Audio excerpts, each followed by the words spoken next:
Before starting the description of the courses for commercial pilots regarding airplanes and helicopters, it is necessary to go further into an important topic: the difference between modular and integrated courses. These types of courses are provided for those who want to become a professional pilot and, as such, lead to obtaining a commercial pilot license by following two extremely different paths, whilst achieving the same final result.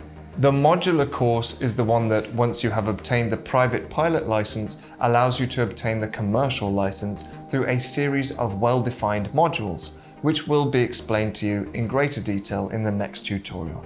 The integrated course, on the other hand, allows you to start a course for professionals without going through the private pilot license and without completing the various modules, thus arriving at the final exam through a continuous path to be concluded in a single school without discontinuity.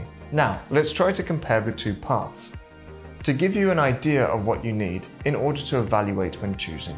The first aspect is a matter of time. The modular course offers you the opportunity to break up the training, allowing you to make the necessary decisions more calmly. For example, you will be able to obtain the private pilot license and after 2 years continue with the second phase, stop, and after another 2 years integrate another module, thus following a more peaceful path. Perhaps graduating in the meantime, finding a job that can help you finance these courses and organize your aviation life with all the rest.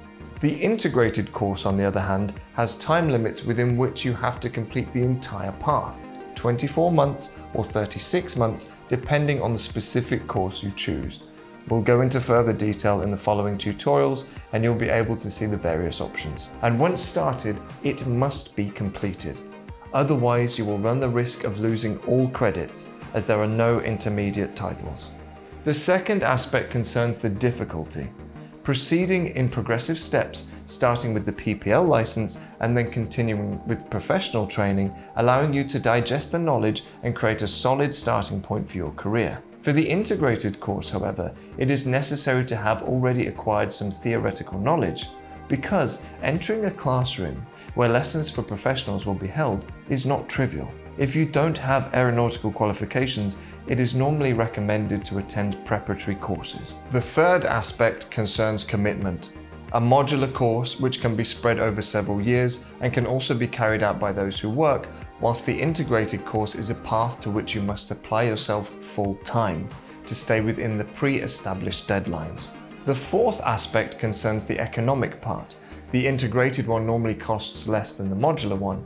However, it is necessary to have the entire amount available in the 24 or 36 months of the course, whilst in the modular one, you can adjust the timing according to your own availability. In summary, when a student has to choose what type of course to attend, he must match these parameters: availability of time to attend the course, previous aeronautical knowledge, total time to obtain the result, and financial availability. We cannot tell you that one type of path is better than another, however, it is necessary that you take your needs into consideration, weighing the advice and evaluating the parameters.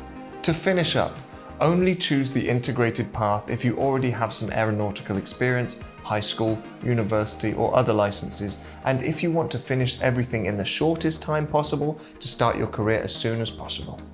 Remember that you will have to attend in a full-time capacity and have the full amount of the course set aside to pay everything within the established terms. If, on the other hand, you want to start as a complete beginner, you will have to continue working to support yourself and you will want to dilute the path over several years. Also, for economic reasons, then it would be better to choose the modular route. If you're undecided on which path to take, or if you feel you've made a mistake, keep in mind that you can transfer from one path to another with certain limits of time and flight hours without additional costs. If you have obtained a PPL and you wish to switch to the integrated, not all the flight hours will be recognized. If instead you want to switch from an integrated to a modular, therefore returning to a PPL, the flight school will have to evaluate the practical activity carried out and agree on an ad hoc flight program. If you've done about 10 hours of flight, they will probably all be recognized because the initial parts of the syllabus are very similar. But thereafter, the maneuver by maneuver missions will be evaluated. Now that you understand this fundamental difference, we can go and define these two paths in detail, both for future airplane and helicopter pilots. If you have any questions or curiosities, contact us at info@checkbeforeflight.com or refer to the definitions in Wiki Before Flight. Happy landings!